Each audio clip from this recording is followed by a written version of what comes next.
De retour sur le plateau télé du Salon des formations supérieures, en direct sur les réseaux sociaux et en public nombreux que vous n'entendez pas malheureusement, mais qui est nombreux pour cette nouvelle Conf Express où on va parler de l'IUT Grand Ouest Normandie et plus particulièrement du BUT Carrière sociale et de la licence pro service aux personnes. On parlera des options après, mais pour faire une introduction courte, j'ai passé les options. Et pour cela, on est avec Clara Aoun, qui est enseignante à l'IUT, Sébastien Père, maître de conférence, je crois, également, et Louise, qui est étudiante en licence pro. Bonjour à tous les trois. Question classique pour tout le monde ici. Que vouliez-vous faire quand vous étiez petit ? Vous pouvez prendre vos micros, ça va être mieux normalement. Bonjour, est-ce que vous m'entendez bien ? Oui, très bien. Très bien. Donc, qu'est-ce que je voulais faire quand j'étais petite ? Bizarrement, j'avais envie d'être prof. J'avais même des photos quand j'étais petite en train d'enseigner. Et je m'intéressais beaucoup au domaine du social, développement social, économique au niveau local, le relationnel. Donc, me voilà aujourd'hui, j'interviens à l'IUT Carrière sociale. Voilà, donc je travaille sur des projets de recherche et j'enseigne. Alors Louise ou Sébastien ? Louise. Moi, je voulais m'orienter vers un métier du social et sanitaire. Et je me suis donc orientée vers une formation infirmière. Et là, actuellement, je suis en licence pro service à la personne. Donc c'est une réorientation pour voilà. toi. Et Sébastien ? Bon, alors moi, je dois avoir le parcours le plus atypique des trois, puisque je ne savais pas trop ce que je voulais faire. C'est normal ça, non ? Oui, tout à fait. Moi, je voulais faire youtubeur alors que YouTube n'existait pas. Moi, je suis passé de l'envie d'aller dans la restauration à peut-être un métier dans l'ONF. Et puis le hasard de la vie fait que j'y ai trouvé le goût dans les formations en gestion et j'ai fini par faire de la recherche et de l'enseignement à l'université. D'accord. Alors normalement, il faut un objet pour amener sur la table, pour représenter la formation. Mais alors bon, on va expliquer pourquoi, les coulisses. On ne se voyait pas mettre un humain debout sur la table pendant 20 minutes. Donc alors pourquoi ce choix de l'humain pour représenter vos formations ? Parce que la particularité de carrière sociale, même si on est sur beaucoup de gestion de projet et de gestion finalement d'équipe, c'est pas de travailler sur quelque chose d'inerte, mais quelque chose de très compliqué finalement. C'est à la fois prendre en charge des personnes et les accompagner. C'est notamment tout ce qui touche au service à la personne et le médico-social. Et aussi travailler pour l'intérêt général. Donc nos missions dans le but carrière sociale et puis la LP, c'est faire en sorte que des publics en difficulté, dits fragiles et puis des aménagements puissent être apportés à une majorité de nos concitoyens.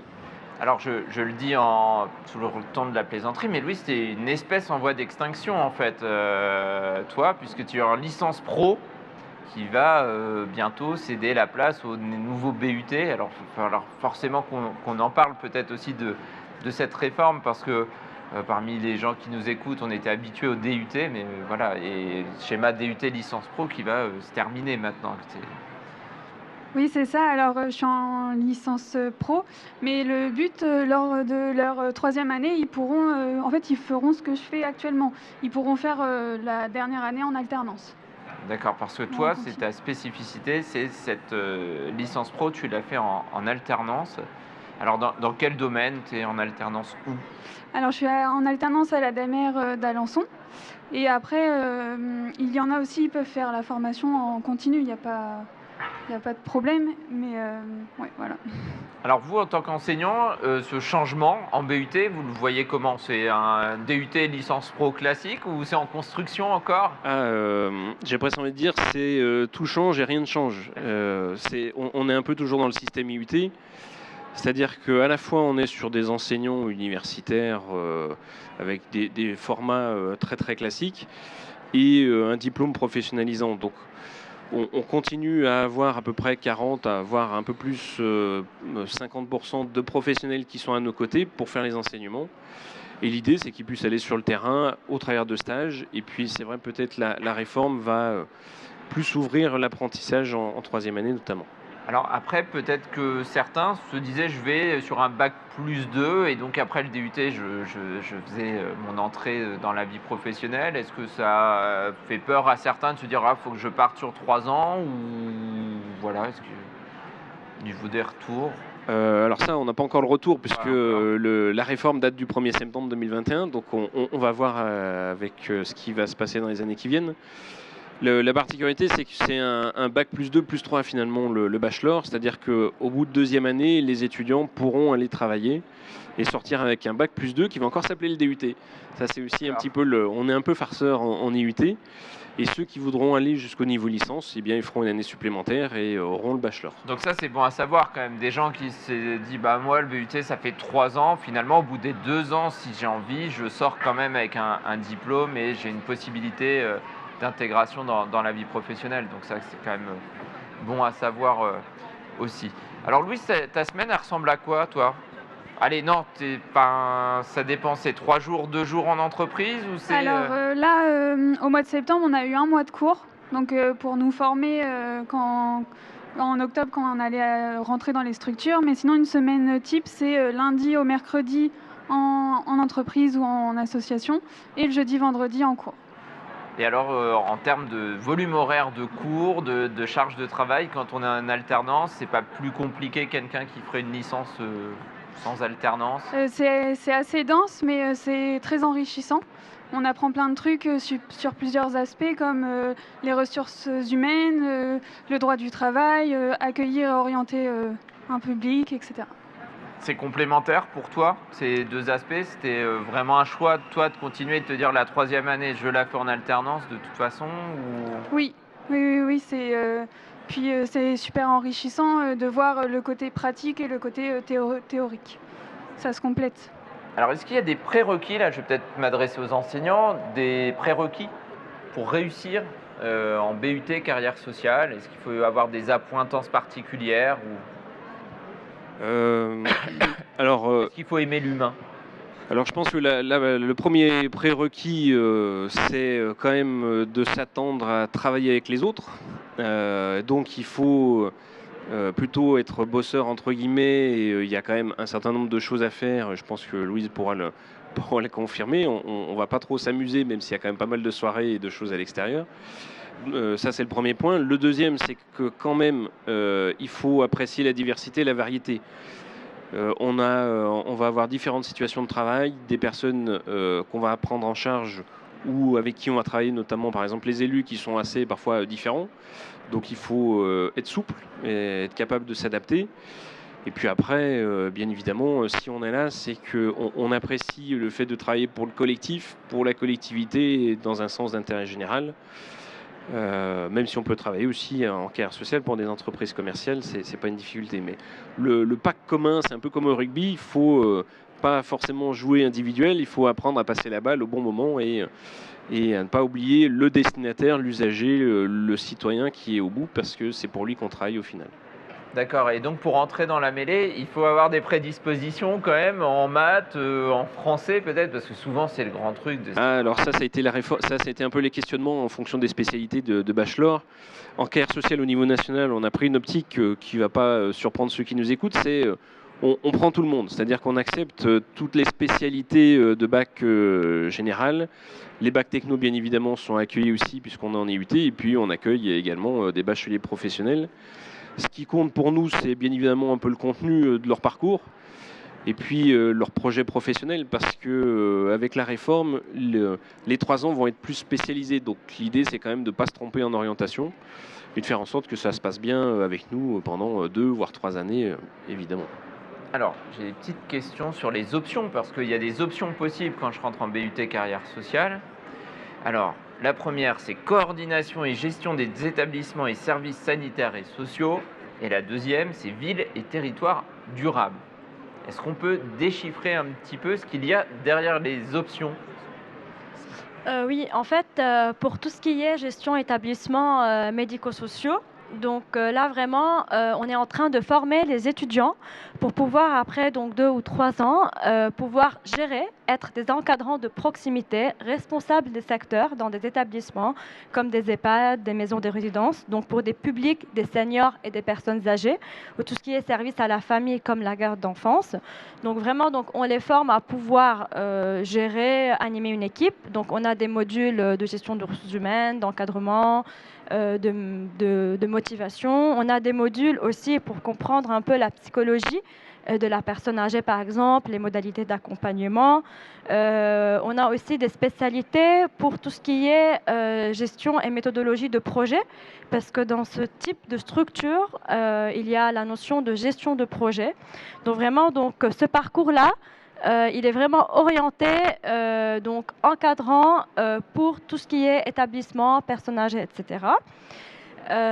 Et pour l'autre parcours, ville et territoire durable, il est plus ouvert à tout ce qui est aménagement du territoire, diagnostic du territoire, pouvoir communiquer avec les acteurs comme les élus, etc.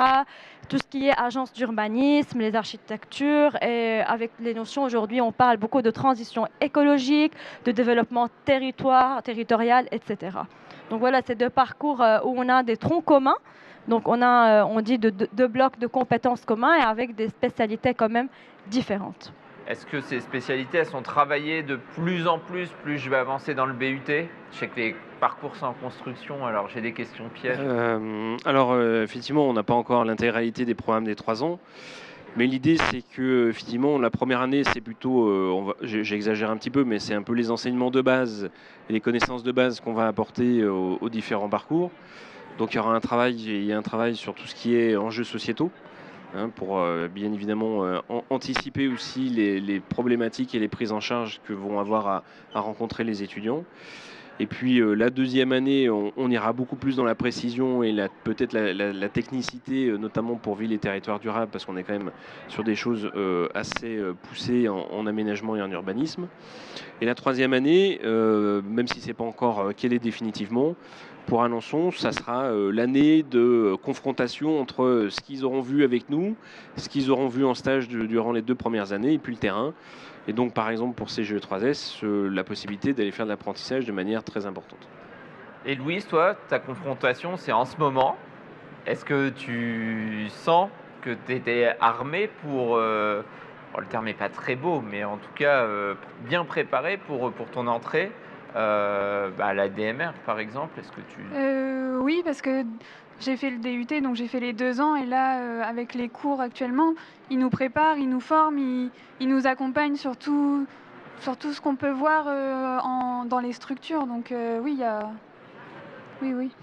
Et donc, tu regrettes pas du tout ton choix de réorientation? Non, pas du tout, parce que je trouve que les enseignants sont là pour nous aider et pour nous accompagner tout au long de notre chemin. Donc je suis contente de mon choix.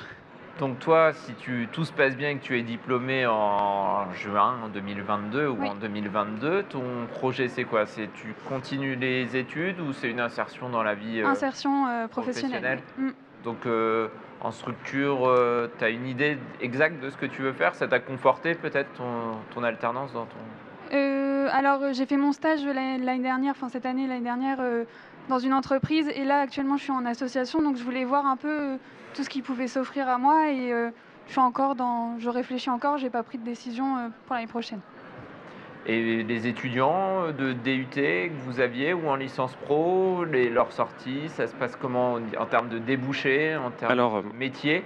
Ça dépend. Effectivement, il va y avoir peut-être une évolution avec la réforme du bachelor, parce que le DUT, on avait grossièrement à peu près 75%, 80% de poursuite d'études, au moins à un niveau Bac plus 3 et parfois jusqu'au master.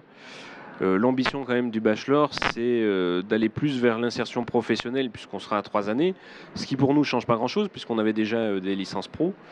Donc ça va dépendre justement du parcours et du projet professionnel de chacun des étudiants. Dans l'idée, au bout de 3 ans, les étudiants pourront aller s'insérer professionnellement sans difficulté normalement. Mais il y aura aussi la possibilité pour ceux qui auront un projet par exemple de direction, par exemple, d'aller poursuivre ailleurs, parce qu'on n'a pas à Alençon un master, par exemple management d'organisation sanitaire et sociale. Donc les deux sont ouverts et l'idée c'est que pendant 3 ans, ils vont aller sur des stages, ils vont faire beaucoup de mise en situation pour qu'ils aient un certain nombre de compétences et finalement un savoir-être professionnel qui correspond aux attentes des employeurs. C'est quand même aussi ça l'objectif. Et est-ce qu'on gagne bien sa vie dans les carrières sociales? Personne ne veut me répondre à cette question sur les niveaux de salaire. Ah, alors ça va dépendre du parcours.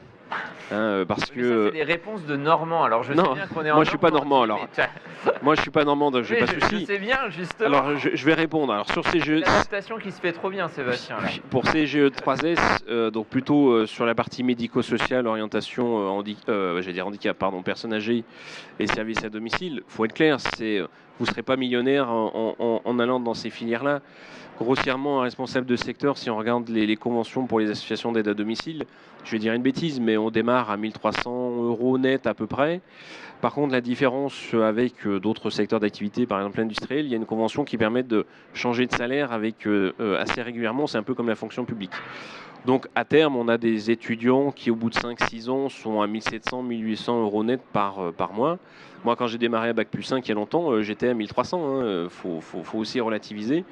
Pour ce qui est VTD, là, ça dépend aussi s'ils font de la poursuite d'études ou pas, notamment en institut, mais on doit être à peu près à ces niveaux, je dirais, pour démarrer, plutôt 1 500 € net par mois, si on est dans les collectivités, parce que là aussi, il y a la fonction publique avec des échelons, et on ne peut pas passer la vitesse supérieure avant un certain nombre d'années. Donc, c'est aussi la particularité de ces secteurs-là, on a un avancement en termes de rémunération, mais il faut être patient, parce que on devra attendre parfois 3, 4, 5 ans en fonction de ce qui est prévu dans les conventions ou dans les échelons des titulaires et des fonctionnaires. Donc, merci d'avoir été le premier à me donner des chiffres. Je crois que Lara voulait compléter. Mais... Alors, c'est pas vraiment pour donner de chiffres, mais en fait, pour souligner sur un autre point, que les évolutions dans le métier sont différentes. Comme là, il y avait par exemple le salon des services à la personne hier à Paris. Et donc, j'ai pu voir des jeunes, je pense que ça fait 15 ans qu'ils sont dans le monde professionnel, donc ça reste quand même jeune, qui ont ouvert leur entreprise. Donc, on parle d'entrepreneuriat ou d'intrapreneuriat, qui innovent dans l'offre de services. Donc, on parle ici surtout de structures privées. Donc, par exemple, du métier un peu du care manager ou le consultant du grand âge. Alors, le care manager, c'est le soin. Hein.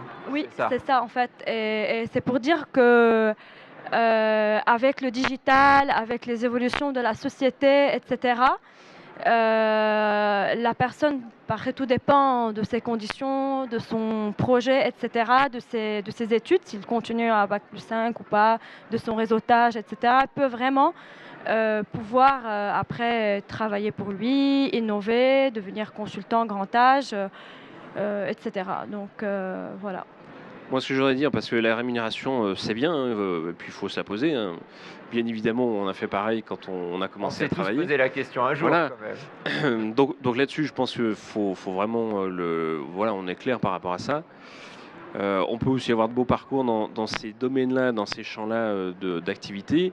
Et puis, il faut aussi se dire que la particularité de carrière sociale, c'est qu'on fait des métiers qui ont du sens. C'est peut-être ça aussi ce qu'attendent peut-être les plus jeunes. On va peut-être pas être dans une grande école ou aller dans dans un grand groupe international. Donc on n'aura pas forcément des carrières à l'étranger avec des salaires avec plein de chiffres et plein de zéros derrière le premier, mais on va servir à quelque chose et on pourra avoir, je pense, une richesse dans le métier qui c'est, à mon avis, assez différente d'autres filières un peu plus classiques, par exemple en gestion. Alors, est-ce qu'il y a des questions dans le public par hasard sur les réseaux sociaux? Le temps file. Est-ce que le public oui, vous voyez, c'est le moment de parler éventuellement dans le public s'il y avait des questions. Autrement, il va être l'heure déjà de conclure. Exercice difficile. Je vais vous laisser 30 secondes de me convaincre de choisir le BUT carrière sociale dans Parcoursup d'ici quelques semaines.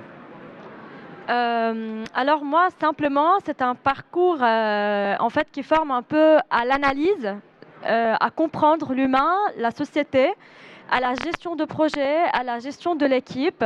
C'est un parcours où vous allez vraiment comprendre aussi tout ce qui est réglementation technique pour réussir vos postes.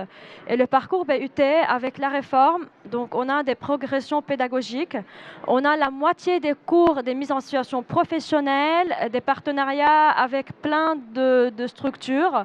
Donc c'est vraiment un parcours enrichissant, challengeant au niveau pratique, au niveau intellectuel aussi. Parfait. Les 30 secondes y étaient. Sébastien, un petit mot de la fin pour compléter. Le but c'est pourquoi venir, parce que B, ça bouge, on fait plein de choses nous à Alençon et il y a vraiment beaucoup de choses qui se font à l'extérieur des locaux. Et puis CS parce qu'on est quand même sur des métiers de cohésion sociale et je pense qu'on est dans une période où on a besoin aussi de jeunes qui viennent un peu pousser à accompagner les évolutions qu'on rencontre et puis bien évidemment les difficultés sociales. Bien, ce sera le mot de la fin. Merci à tous les trois d'être venus sur le plateau de Conf Express. Et on se retrouve dans quelques instants pour un prochain plateau en direct ici depuis le Salon des formations supérieures de l'Orne. À tout de suite.